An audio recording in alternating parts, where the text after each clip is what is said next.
This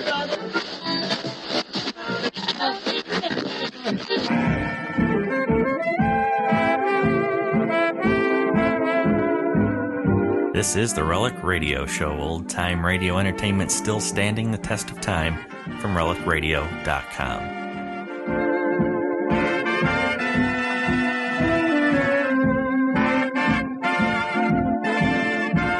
This week on the Relic Radio Show, our hour of radio drama begins with Suspense. We'll hear A Shroud for Sarah from October 25th, 1945. After that, it's Bold Venture and A 12-Year Promise, their story from July 23rd, 1951. Now, the Roma Wine Company of Fresno, California presents...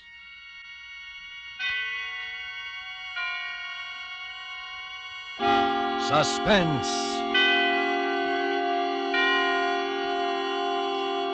Tonight, Roma Wines bring you A Shroud for Sarah, starring Miss Lucille Ball, soon to be seen in Metro-Goldwyn-Mayer's Technicolor musical Ziegfeld Follies. Suspense, radio's outstanding theater of thrills, presented for your enjoyment by Roma Wines. That's R-O-M-A, Roma Wines. Those excellent California wines that can add so much pleasantness to the way you live, to your happiness in entertaining guests, to your enjoyment of everyday meals. Yes, right now a glassful would be very pleasant, as Roma Wines bring you Miss Lucille Ball in a remarkable tale of suspense.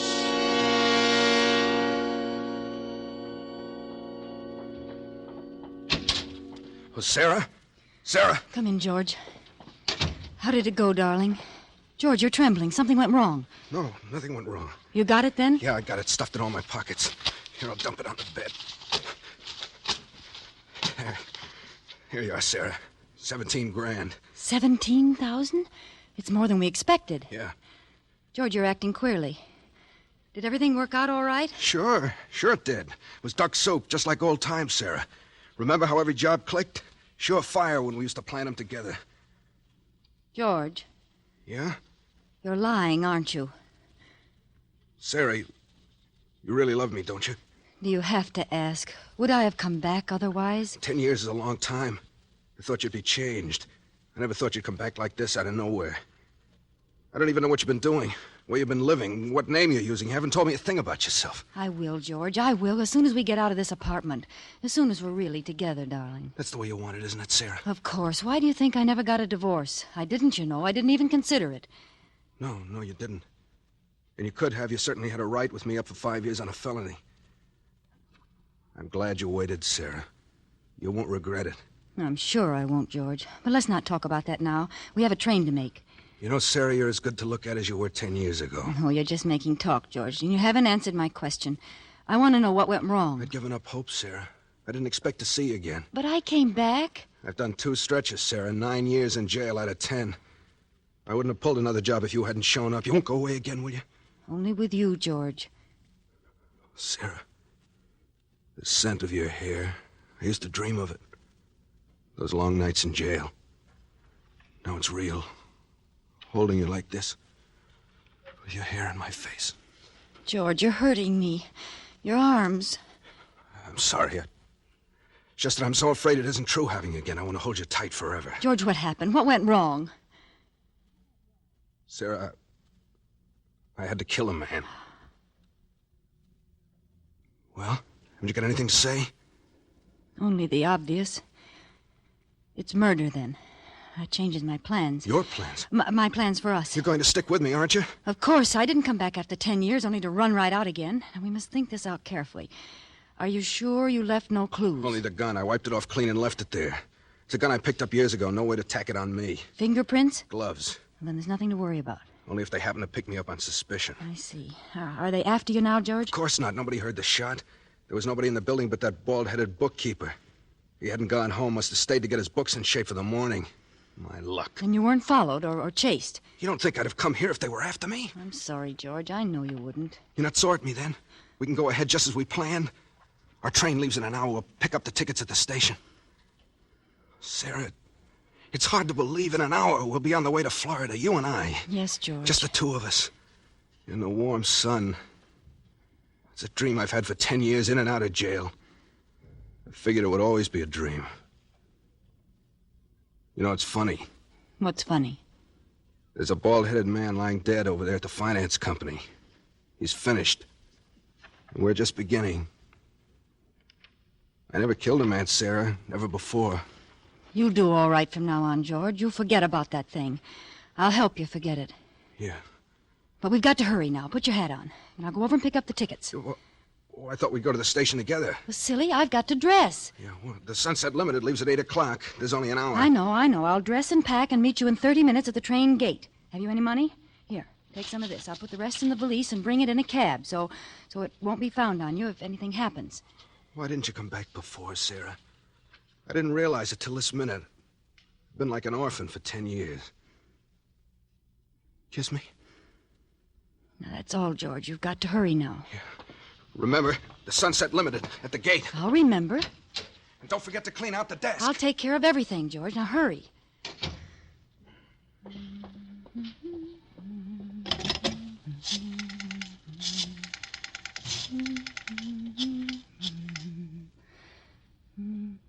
Hello? Police headquarters? A man was killed a few minutes ago at the Vanda Finance Company on Dexter Avenue. Please don't interrupt.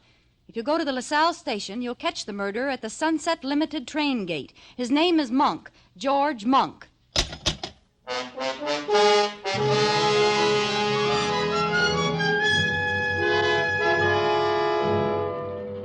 For Suspense, Roma Wines are bringing you as star Miss Lucille Ball in A Shroud for Sarah by Emil C. Tepperman. Roma Wines' presentation tonight in radio's outstanding theater of thrills, Suspense.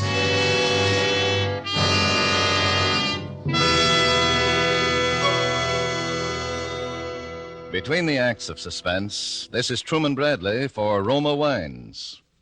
Saturday is Navy Day. On this day, all America gives honor to the returning veterans of the fleet. To these men, all America lifts its voice to say, well done. This weekend, too, millions of Americans will be entertaining family and friends. To them, here's a hospitality word from famed hostess Elsa Maxwell.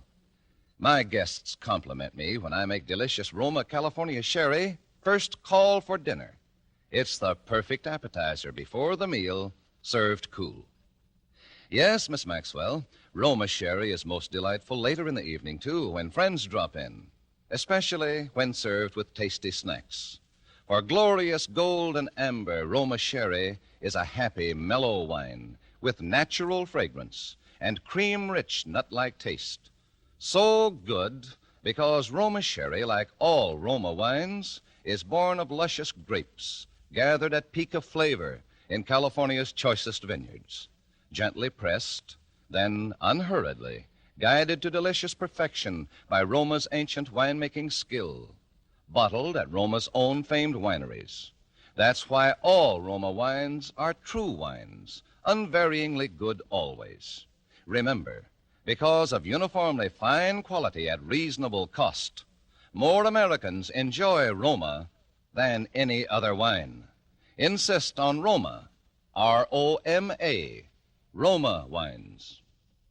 And now, Roma Wines bring back to our Hollywood soundstage Lucille Ball as Sarah Martell in A Shroud for Sarah, a play well calculated to keep you in suspense.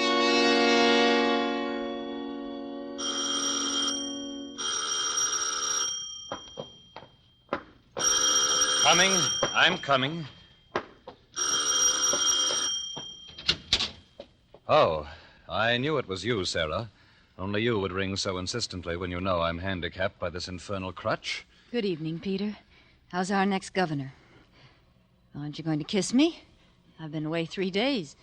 Is it necessary, my dear? Peter, are you going to let the neighbors see me standing out here with this valise? Kiss me, you idiot. You can stand it if I can. Very well. Satisfied, my dear?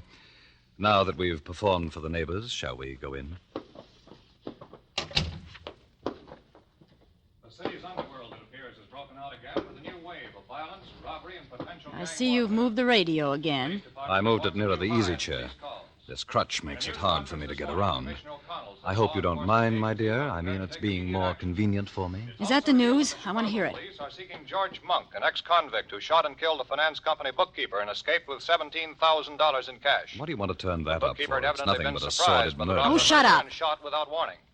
But there's a mystery angle here which sets this case apart from the ordinary holdup. Police are seeking an unidentified woman who tipped them off a few minutes after the murder, naming George Monk and telling them just where he could be picked up. Unfortunately, one of the officers sent to apprehend the murderer was recognized by Monk, who made his escape in the crowded railroad station.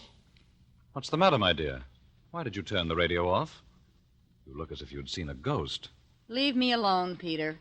Well, what sort of villainy were you up to in Chicago? Sarah, come back here.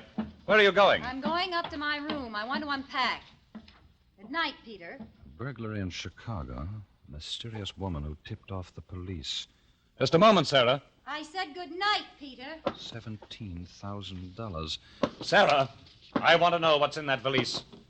Why are you hanging on to it like that? Stay where you are, Peter. Don't come up these stairs. What's wrong? Are you afraid to let me see what's in that valise? No, I'm not afraid. Just don't come up any closer. Well, that same little pistol of yours. Would you shoot me with it again, my dear? If you come a step further. Drop the gun. You're not going to shoot me now, just before election. You want to be the governor's lady, don't you? Stand still, Peter. I'm sorry, Sarah. I've got to know what's in there. You take another step, I'll shoot. You're a fool, Sarah. Clever and ruthless, yes, but nevertheless a fool. Look at all the terrible things you've done to satisfy your ambition. Even murder now. And it's all been a waste of time. What do you mean? Did you know that the results of the popular poll were published today? Well? It gives Stephen Archer a 15% edge over me. And not only that, but the incumbent governor, the man we're both trying to beat, ran ahead of the two of us in the poll. You're not lying about that? Of course not, my dear. How did you expect to beat Stephen Archer and his money? We're broke. No, Peter, we're not broke. Oh? You mean you have $17,000 in that bag? I'm going to be the governor's wife, I tell you. There's nothing that could stop me. Nothing. I believe you, Sarah. Why, I believe you would even murder Archer if you had to. Let me have that valise. You can't seem to understand, Peter. You're not going to open it. Then shoot me, my dear. You do it so well. It comes so natural to you. Maybe you can shoot me in the other leg this time. Oh, will you never stop throwing it up to me? That was an A accident. very fortunate accident, wasn't it, Sarah? Just when I was ready to accept a commission in the Army. You didn't want to be the wife of an Army captain. Your ambition ran higher than that. You wanted to be the governor's lady. Now, Sarah, I'm going to see what you have there. And you're not going to do anything about it. Get away from me, Peter! No, Sarah, you're going to give them to me. First the gun. And now that black... Sarah, don't! The stairs!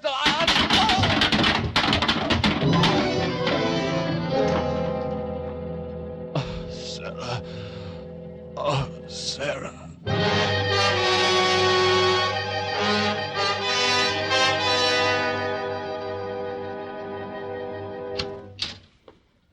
Please go straight into the bedroom, Doctor. Peter fell again and hurt his leg in the same place. Now, look here, Mrs. Martell. What's the use of keeping up this deception between ourselves? You know and I know that your husband didn't fall the last time. That was a bullet wound in his leg. Dr. Varney, you promised never to mention that bullet wound. And you promised to pay me, remember? $10,000. Where's the money? Don't worry, I have it. Oh, well, that's different. Where is it? I'll take it now. Later. Please go in now and take care of Peter. Did you shoot him again? Of course not. That was an accident the last time. I was examining the pistol and it went off. Oh, yes, of course. That's the story, Mrs. Martell. And for $10,000, I'll gladly subscribe to it. But I must have that money. I need it. I won't touch that leg till I get the money. All right, I have it here. Oh. There. That's $10,000. Now hurry in there and take care of Peter. Afterwards, I'll want to see you in here. There may be another matter that I'll want you to handle for me. Yes, there's $10,000. Another matter? You are also the physician for Stephen Archer, aren't you? Yes. You've been attending him every day during the campaign. I understand his heart needs attention. Look here, Mrs. Martell. Stephen Archer's running against your husband for governor. I wonder when you originally called me in, did you know I was Archer's physician? Could be. Well, I'm sorry I can't discuss Archer with you. Why not? Why not? Why, the ethics of my profession. The ethics of your profession. Please, Dr. Varney. If your fellow practitioners knew what I know about you, you wouldn't have any profession. I won't listen to any more from you. I'll take care of that leg of your husband's, but more than that, no. Oh, but I'm sure you'll change your mind, Doctor. Whatever your proposition is, the answer is no. Even if I were to offer $50,000? 50,000? There, now, I knew you'd be interested. Now run inside like a nice fellow and tend to Peter. I must go out for a few minutes, but please wait for me. There's an appointment I must keep. I won't be long.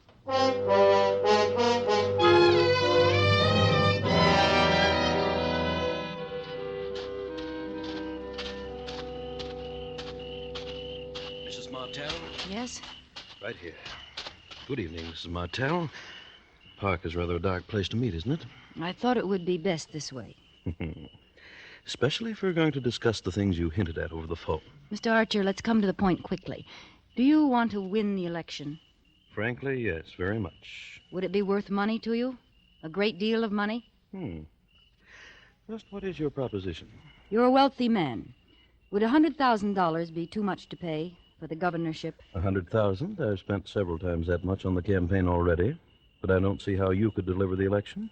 Listen to me closely, Mr. Archer. Yeah? I learned that in yesterday's poll figures, you ran 15% ahead of my husband. That's quite true. But neither you or Peter will win. You're both taking strength from each other, and the governor will be reelected. So your solution is for Peter Martell to withdraw at the price of $100,000. Exactly. If one of you withdraws, the other will surely win. That's absolutely true. But I happen to know that Peter Martell would never make such a deal. No, he wouldn't, the fool. But for $100,000, I will put him out of the race. You?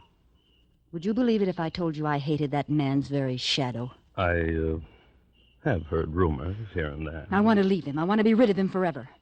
Where could I go without money? What could I do? He's so disgustingly honest that we're always broke. He couldn't even pay me enough alimony. I've got to think for myself. I begin to see... Now, suppose that tomorrow, 2 days before the election, I were to file suit for divorce. I could leave for Reno tonight. It would be in every newspaper tomorrow. Would certainly eliminate your husband. You'd pick up all the votes Peter would lose, enough to swing the election. And your price is $100,000. You agree? I'd be a fool not to. Of course I agree.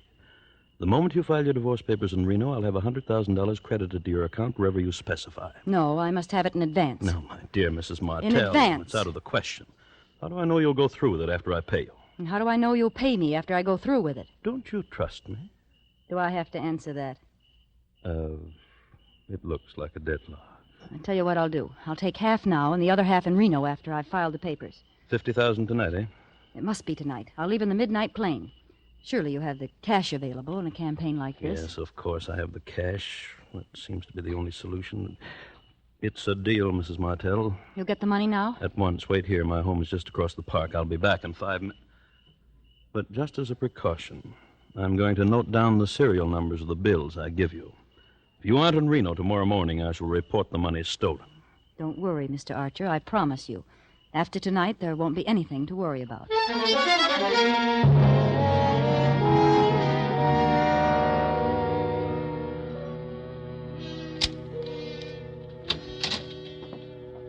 Still waiting for me, I see, Dr. Varney. Well, it took a long time. I was just deciding to leave. You took care of Peter all right? Yes, the wound opened up again. It was painful, but not as bad as it looked. He'll be up again by tomorrow. Thank you, Doctor. Oh, you said you wanted to talk to me. Yes, I have a little proposition for you. You mentioned $50,000. Yes. Yes, I have the money in my handbag. Here. One. Take it. Now count it. Yes. What do you want me to do? Doctor, have you ever murdered anyone? What? I said, have you ever murdered anyone? Why, you're joking. You'd hardly call murder a joke. What are you suggesting? You are Stephen Archer's physician. You stop at his home every night and check his heart. And you give him a sedative. No. I'm going out of this house, Mrs. Martell, and I'm never coming back. Before you go, Doctor, I'll take that money back. $50,000, Doctor. It's a lot of money. Yes, I know just how deep you are in the red. $50,000 will put you on your feet again. Well, And you'll have the friendship of the wife of the next governor. You want me to give Archer an overdose of sedative, huh? I knew you'd be reasonable, Varney.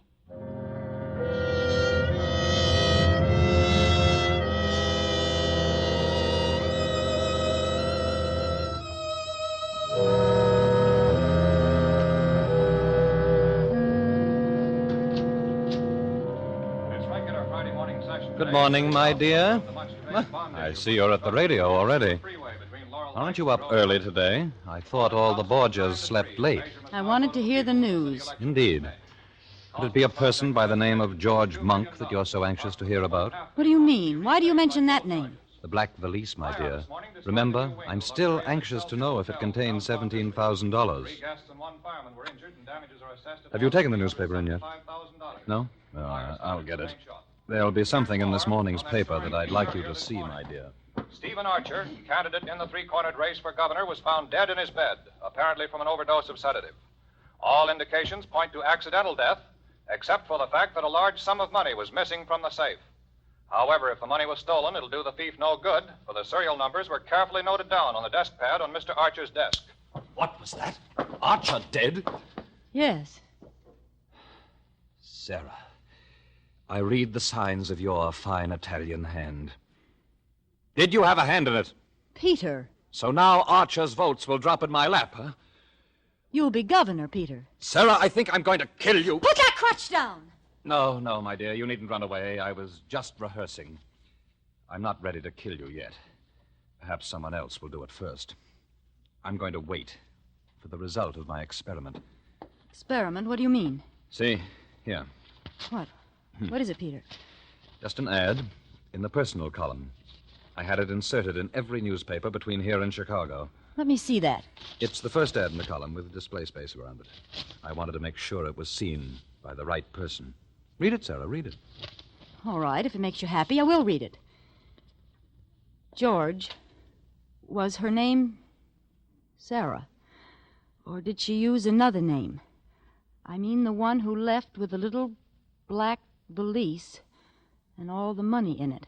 If you have at least 17,000 reasons to find her, and if the traveling isn't too difficult under the circumstances, I suggest you come to Capital City. The address is... Peter, you didn't! Isn't it cleverly worded, my dear? I had to phrase it so that only George Monk and no one else would catch its meaning. You put this ad in all the papers? Exactly. You see, my dear, if that little black valise did not contain $17,000, you have nothing to fear. But if it did, well, then I may be spared the chore of killing you. I'll let George do it.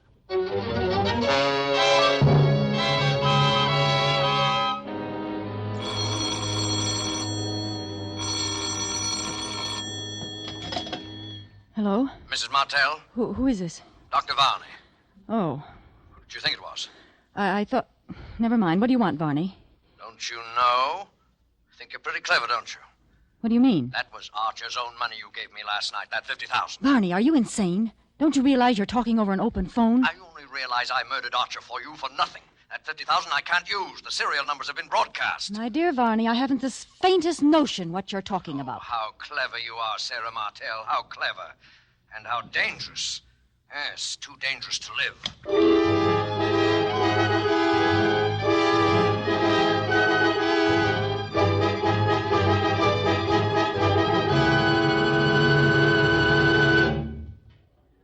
The medical examiner's all through with the body, Inspector. All right, O'Connor, all right. Then I guess we're finished, too. Tell Mike to be careful with the body. And put down in your report, dead on arrival, murdered by person or persons unknown. I'll sign it when I get downtown. She was a beautiful woman, O'Connor.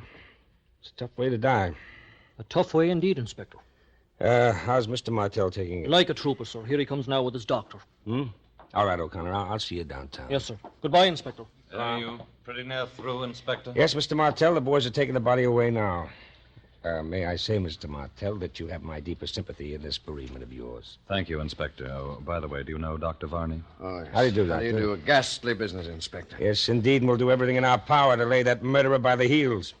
Inspector... Yes, Dr. Varney? Have you any clues, anything definite to go on? Well, if you don't mind my talking about it now, Mr. Martell. Oh, it's all right, Inspector. I'm afraid I'm going to have to listen to a good deal of talking about it. Might as well get used to it. A very wise and courageous way to look at it, Mr. Martell. Well, as I was saying, I believe it was a maniac. That's my firm conviction. A maniac? Right. Who but a maniac would have stayed in there to torment that poor dead body?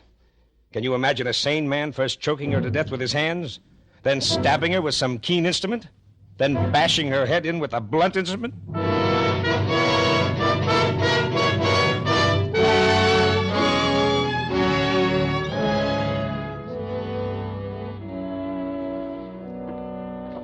Well, Varney, that was quite an ordeal. It was terrible. Varney, Yes? you hated her very much, didn't you? No more than you did, Mr. Martell. I won't deny it. It's true. You haven't been using your crutch this morning. Huh? What made you think of the crutch? Oh, nothing. Blunt instrument, huh? That's all right, Varney. I don't mind your asking. I was thinking along the same lines myself, only it was the keen instrument I had in mind, say a scalpel. Now, look here. Skip it, Varney. I was just making conversation. Oh. You know, there's something I don't understand. Yes, Varney? Yes? Yes? Nothing at all, nothing. I know what you want to ask. You want to know who was the third man. Well, I'll show you, Varney. Where are my keys? Here. What do you got in that closet? A guest, Varney. Shall I say an invited guest? You can come out now, George. The coast is clear. Thought you meant to bury me alive in there. Tell, who's this man? Dr. Varney, George Monk. Shake hands, gentlemen. No? Very well. I thought it would be right for all three of us to be together for a moment. What are you talking about, Martell? Listen carefully, Varney, and you, George. Each one of us was in her room last night. The cumulative effect of our individual deeds has convinced the inspector that a maniac murdered my wife. But we three know better. However, there is one of us who knows more than the other two. One of us killed her first. I say first because the other two were not one whit less murderers for the fact that she was already dead. The three of us. We all did it. Yes, George. And I suppose that by checking each other and comparing notes, we could determine, to the satisfaction of all of us, just who took precedence. For instance, when I heard you move about in the closet this morning and turn the key on you, I had no way of telling how long you'd been in the house. And I don't want to know. Then two of us will always be in doubt. Exactly, Varney. Do you agree to it? Yes. And you, George? Yes. Then, goodbye, gentlemen.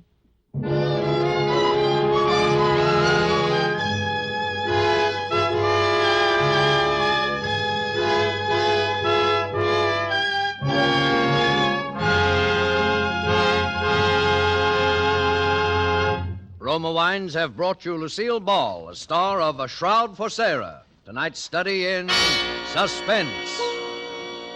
This is Truman Bradley for Roma Wines, the sponsor of Suspense. When unexpected guests make a mealtime call, well, anything can happen. Famed hostess Elsa Maxwell makes this timely suggestion. Invite them to stay for potluck and make the dinner exciting by serving Roma California Burgundy. For no matter what the dish, the fruity fragrance and piquant taste of robust red Roma Burgundy makes the food so much more enjoyable, adds friendliness to the table talk. That's right. Glassfuls of good Roma Burgundy, served cool, makes any simple meal more exciting, more delicious. But don't wait for unexpected guests. Try Roma Burgundy with dinner tomorrow. You'll enjoy this vintner's masterpiece. Like all Roma wines, this is wine at its best in uniform quality, yet costs only pennies a glass. Always insist on Roma wines. No other wine offers you so much for so little. Next Thursday, you will hear Ronald Coleman in Suspense, radio's outstanding theater thrill. Presented by Roma Wines, R-O-M-A, made in California for enjoyment throughout the world. There is an immediate need in most hospitals for auxiliary and non-nursing personnel. Approximately 90,000 men and women must be recruited if hospitals are to provide patients with even minimum services. The present critical lack of hospital workers of all kinds is substantially reducing the amount of nursing care per patient because nurses must spend so much of their time on non-professional tasks. Although the need varies in different sections of the country, there is an overall need for orderlies, laundrymen, chefs, electricians, plumbers, janitors, and so forth. Men and women, both skilled and unskilled, who want to work in a hospital in any capacity, can now get secure, well-paid jobs with a post-war future.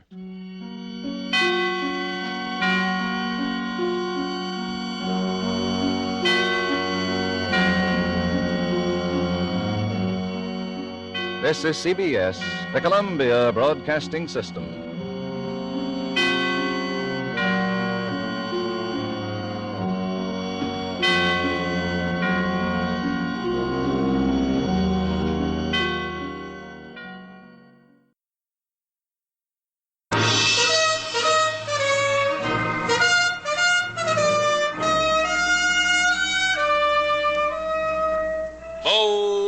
Venture.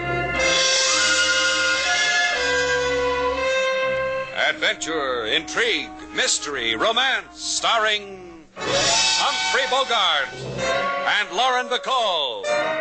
Together in the sultry setting of tropical Havana and the mysterious islands of the Caribbean. Bold Venture.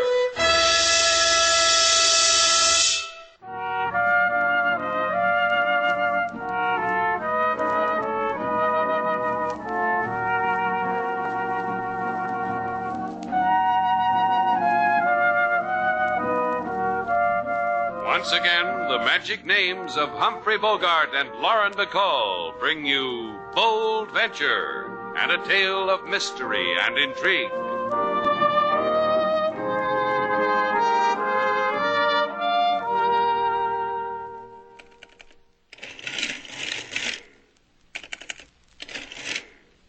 Slate, I just had a thought. Well, let you and me keep it to yourself, huh? Till I finish totaling up the hotel expenses for the day. Sure. How can a man think about two things at once when he's pitting his brain against an adding machine? Well, this one's shifty. I've got to watch it. You and your Army surplus bargains. What's it doing to you this time? Look at that. Look at that total. $49,685 for a day's expenses? That's what I always say about you, Slate. You've sure got a head on your shoulders. Yeah, well, that was just a trial run. I'm going to have at it once more. What did you pay for the cake you bought for that dinner party? I told you, 10 pesos. You could have got it for 6 at Senora Sanchez's delicatessen. The last time I was there, Senora Sanchez made me help her fold strudel. Now, look, sailor, one of the reasons I went into the hotel business was so that at the end of a day's work I could cuddle up with a clear buck. To save 4 pesos, you could have folded a strudel or two. Mr. Slade, there are 2 men here who... Don't bother to tell him, boy. We'll work it out together. Him and me and Rhino here. Yeah, together. And the lady, too. All right, then it'll be a party. All we need is one more guest, Matt Wallace. Invite him, Slate. It won't be fun without him. Matt Wallace? Well, I haven't seen Matt in... Oh, let's see, it must be 10, 12 years in Dallas. We were working the oil fields together, dreamed we'd strike it one day. You're telling me Matt's here in Havana? Yeah, I'd like to see him. You will, Slate. Honest, you will. Rhino and me's got a feeling he's going to come here and throw his arms around his old buddy. We want to be here to watch. Yeah, we got a feeling we want to watch. We'll let you know when Matt comes, if he comes. Goodbye, boys. Sorry to break up the party. She said goodbye. The lady said goodbye. King. Yes, Mr. Slate. I escort them out for you. Come on, you two. Rhino, the boy wants to play. Play with him, Rhino. I like you, You're good to me. Let's play, boy. You did the wrong thing, Mr. This is a nice party. Games and everything. Slate, get him off King. No, Slate. My gun might bite you. Let the boys have their fun till Matt comes, huh? I hope he don't come for a long time, Ray. For a long time.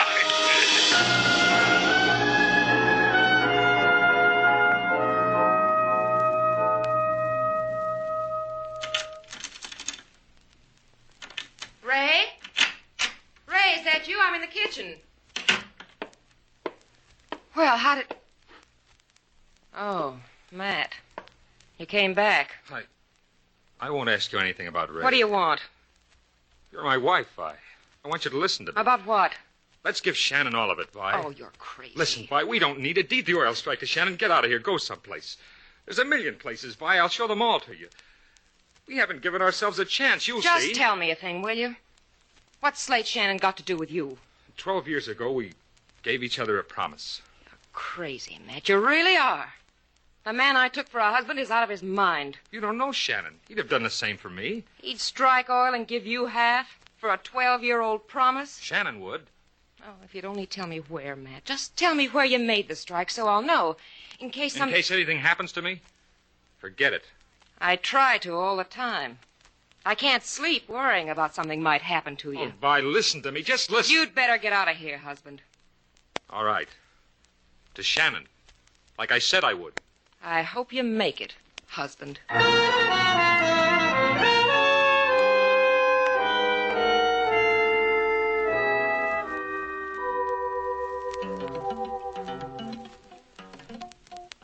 told you once, Rhino. Don't make me tell you again. Leave the boy's guitar alone. Oh, Ray, I gotta keep doing something with my hands. You know that. Just waiting around makes me itchy.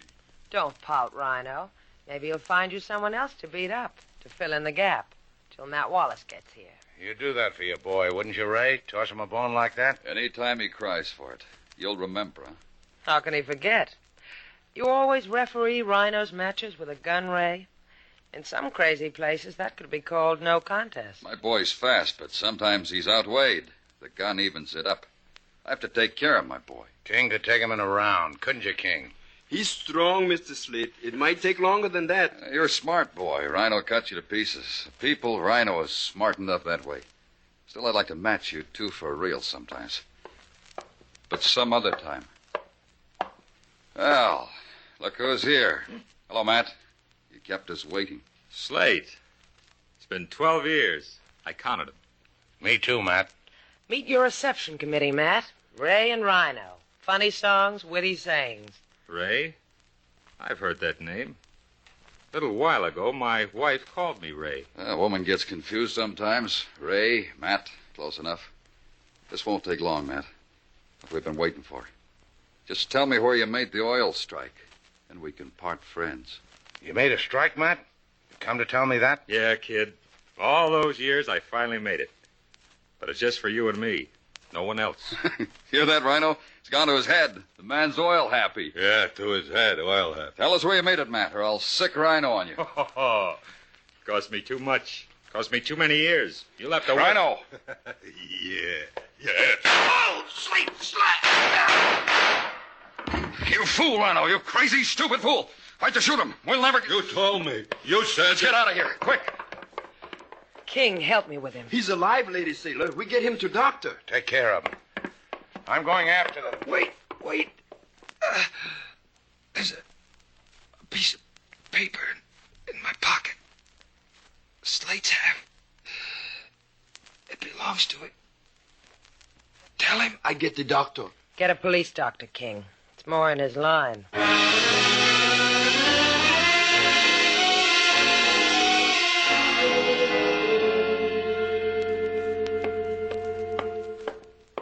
You've been gone for a long time, Slate. What happened? I lost him. How's Matt? They took him away on a stretcher. The doctor doesn't know whether he'll live or die. He'll live. All they have to do is give him a piece of adhesive tape and point in the direction of home. The police were here, too. Wrote in little black books. Asked questions. Wanted to know where you were. What'd you tell them? I raised an eyebrow and smiled archly. The police giggled and nudged each other. You don't know I was here when the shooting happened, huh? No. They kept hitting each other with their elbows. I had to remind them what they came for. Uh-huh. Who's Matt Wallace, Slade? Guy? I used to know him.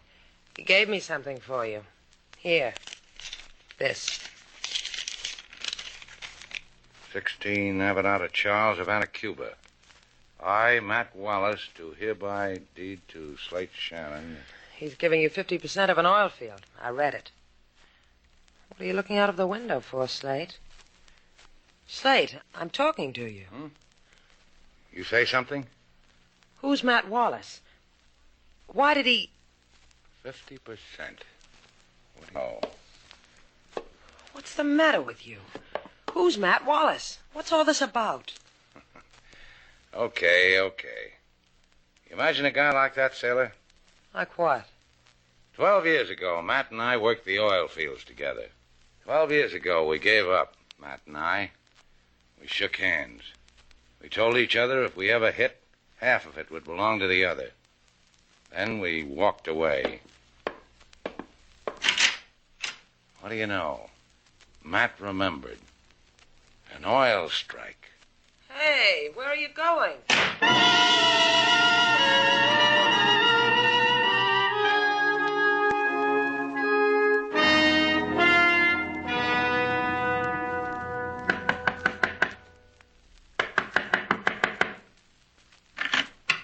What do you want? I'm a friend of Matt Wallace's. I thought... How'd you find me? This address is scribbled on a piece of paper Matt gave me. I didn't know you came with it. If I'd known, I'd have got here sooner. That'd make you Slate Shannon. Come on in. You can close your eyes to how the place looks. I've been tearing it apart. The cheap way they make things nowadays, easy to tear apart. That's how you feel about Matt. You rip open his upholstery? I'm his wife. He hides things from me. Like where he made his oil strike.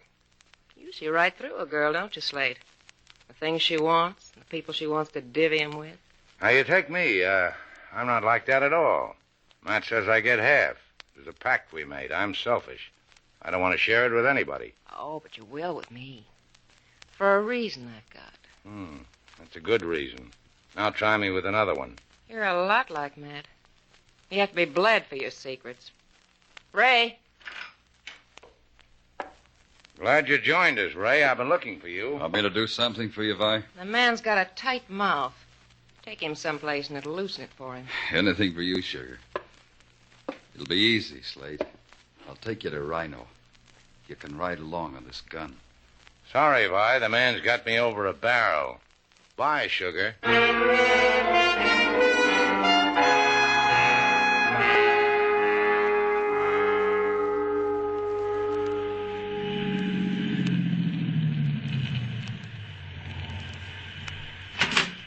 Okay, Shannon, out of the car. Yeah, you don't budge. Out friendly, the man says. See how nice you can do with a little help? He learns easy, Ray. On your feet, Shannon. You're going to say where Wallace made that strike, or we're going to leave you here on the beach for the gulls. The gulls will get you if you don't watch out. Funny. Ain't it funny, Shannon? Laugh. I said laugh. You don't know what you're doing. Where's the strike? I don't know. I keep telling you. Rhino, you remember Kansas City? When I had the main coat? Sure, I remember. Tell Shan. Tell him. Listen good, Shannon. I threw 2 rights. Like this. Then the big one. Did you see, Ray? Just like in Kansas City. Yeah. I'll say a word or two, and I'll throw some sand in his face.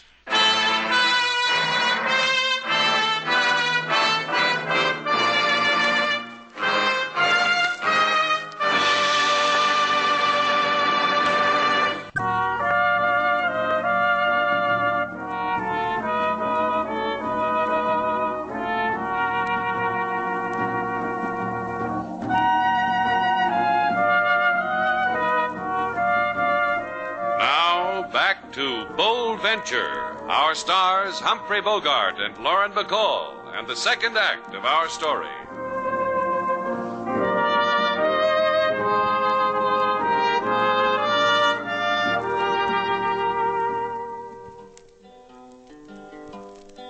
Miss Sailor, she got a big suspicion. Say to King Moses, go on a mission. Find Slate Shannon wherever he be. In barrio on beach, bring him to me. King Moses, he look all over place. Find Mr. Shannon with sand in face. Bring him home to Lady Sailor. Now his head need very fine tailor. He's home, King Moses, but his heart's not in it. Something's happened to Slate Shannon. He's been walking up and down on that patio for an hour now. He done that before, Lady Sailor. He's thinking about things, remembering things, things that happened a long time ago. I felt like I was watching a stranger. This fever for oil. King! Hey, King. Yes, Mr. Slate? Hi, Slate. Hello. King, what'd you do with my gun? It's in the... Don't tell him. Slate, why don't you talk to me? What's happened to you that you need a gun? Off the arm, sailor. Come on. Where's the gun? You going to tell me, King, or am I going to have to convince you? Miss Sailor... Tell him. I'll get it, Mr. Slate. Here, the gun. So now you own an oil strike, Slate. What are you going to do? Kill people from the sheer joy of it? I don't know where the strike is. I can't claim it. Why don't you ask Matt? The hospital won't let me see him. He's unconscious. He'll probably die. You're going to help him along with a gun? Look, sailor, Matt liked to talk. Somewhere in Havana, he must have dropped a word. I'm going to find out where. See you. You were right not to call out to him, Miss Sailor. He had the look of a man to whose stopping could not be done. He had the look of a man who ought to be banged over the head with a blunt instrument. You will wait for him? No. I'm going to share it with him. Like the man said. See you.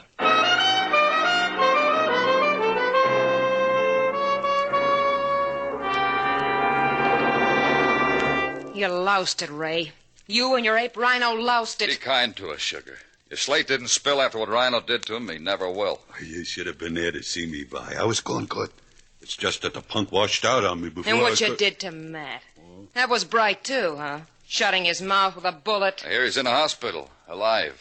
Rhino could pry his mouth open again. He could die, too, without making a sound. Yeah, it's possible. Maybe $500,000 in oil. A girl could buy a moon for that and all the little moons. Only she doesn't know where it is. Maybe we know someone who does, Sugar. Who? The girl is known as Sailor Duval. She was alone with Matt when Slate ran after us, after we shot your husband. You think he told her? He must have thought he was dying. Man tells a girl a lot of things when he's dying, especially about a long dream that came true. All right, get her. Talk to her. See how easy it is when you're nice, Sugar? Let's go, Rhino. Bring your fist.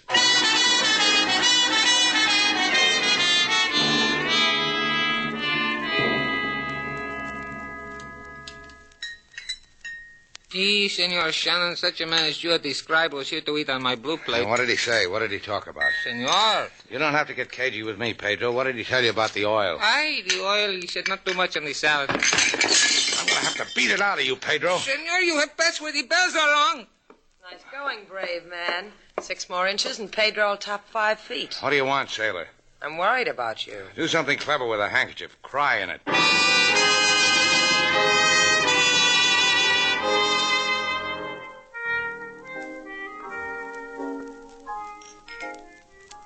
Come on, Slate. You've been going to these places all night. What's it gotten you? It's gotten me you.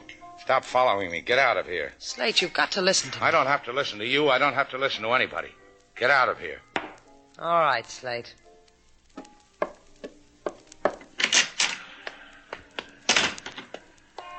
Hey, you're difficult to keep up with, Miss Duval. Well, Ray, get away from here. It's been a bad night. Then let's get out of it. Let's say hello to each other at my place.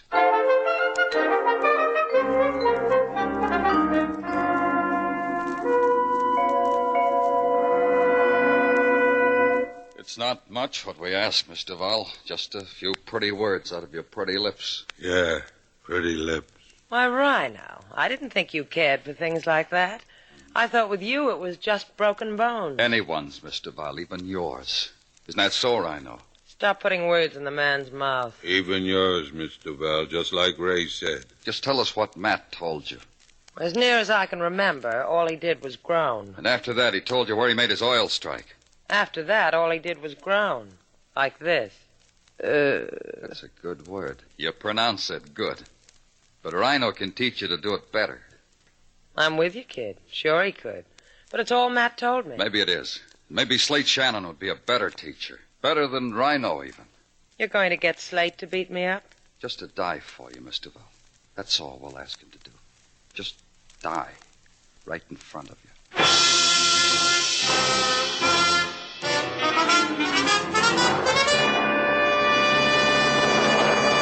King Moses is happy to see you come home, Mr. Slate. I'm tired.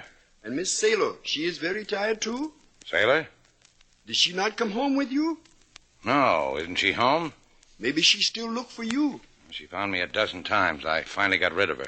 Rid of Lady Sailor? This you will never do. You send her away, she will come back. If she not come back, you will go for her. No thing will change this, not you. No, the oil that makes a madness in you. You don't know how it is. Slate Shannon speaking. What? Yeah. Yeah, sure. Right away. That was the hospital king. Lady Sailor, something happened? Well, the best thing in the world has happened. Matt Wallace just regained consciousness. He wants to talk to me. About the oil, Mr. Slade? Do not go to him. Don't go to him. What's the matter? Have you gone crazy, too?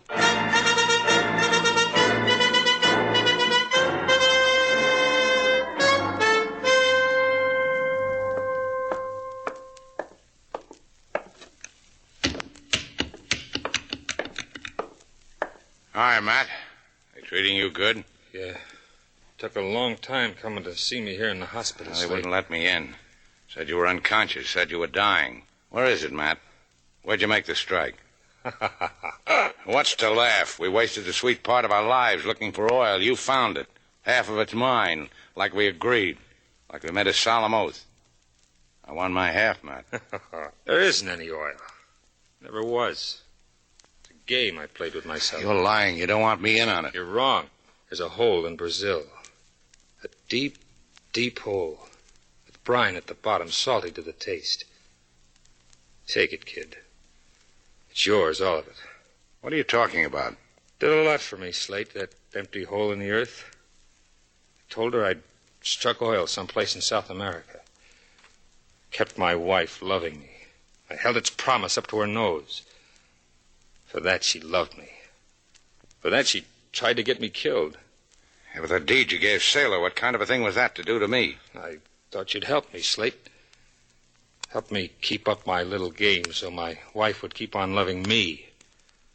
Not Ray. Not anyone. You look tired, kid. You better get some sleep. Yeah. You too. Don't give it up, Slate. I'll find it. I'll still find it. You'll see. Sure you will, Matt. Sure you will. And it won't take 12 years this time, Slate. I got an idea. A hunch. Have a nice visit with the sick, Mr. Shannon? Huh? Oh, yeah, Rhino, I sure did. You should have been here. I'm polite. I wait for you outside in the hall. You're going on another visit, friendy. You think so? I don't think. Ray does that for me. Ray or the gun in your back or just my bare hands. See the hospital sign, friendy? Says quiet. That's how I want you should be. Quiet. Let's go, friendy.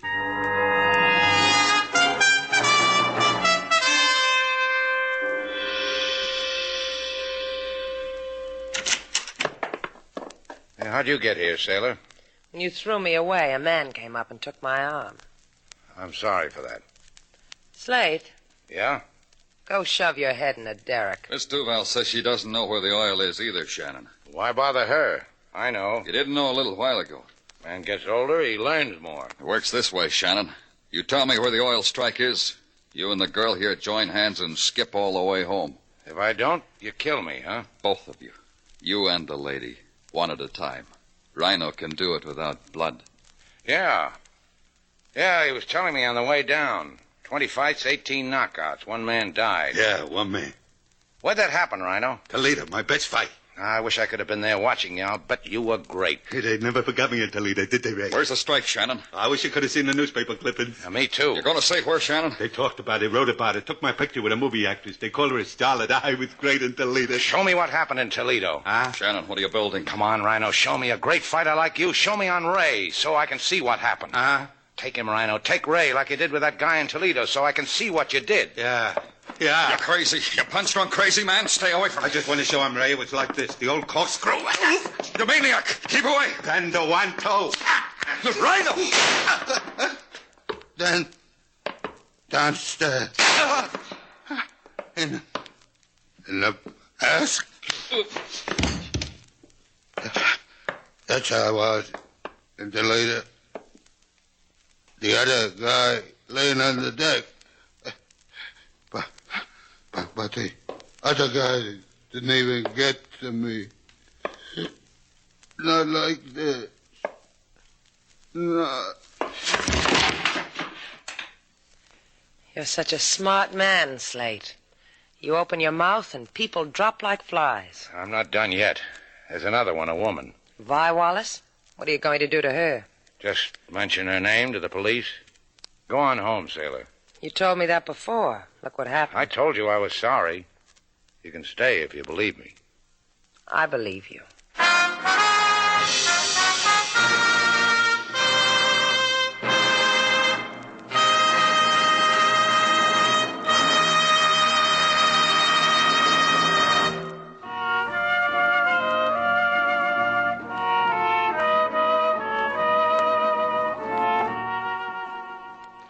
You're sure it's all over, Slate?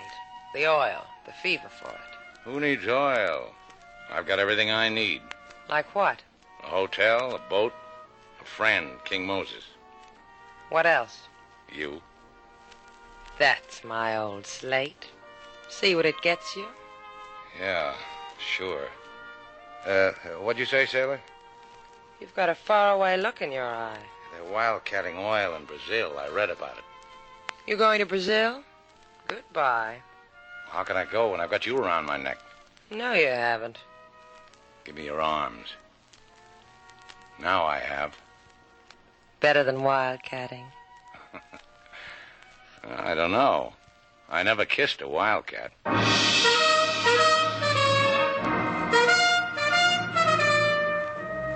And so our two stars, Humphrey Bogart and Lauren Bacall, have brought to a close our latest bold venture story. Special music was composed and conducted by David Rose.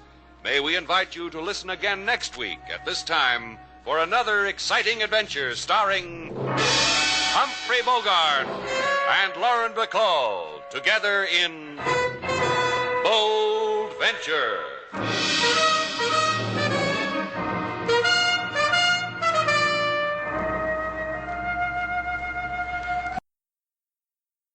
That's it for this episode of the Relic Radio Show. You can find more from Bold Venture, Suspense, past episodes of this show, all the other podcasts, thousands of other old-time radio episodes to listen to, all at relicradio.com. It's all provided for free, thanks to your support. If you'd like to help out, visit donate.relicradio.com or click on the donate link on the website. You make it all possible. Thanks to those who have helped out. Thanks for joining me today. Be back next Tuesday with another hour of the Relic Radio Show.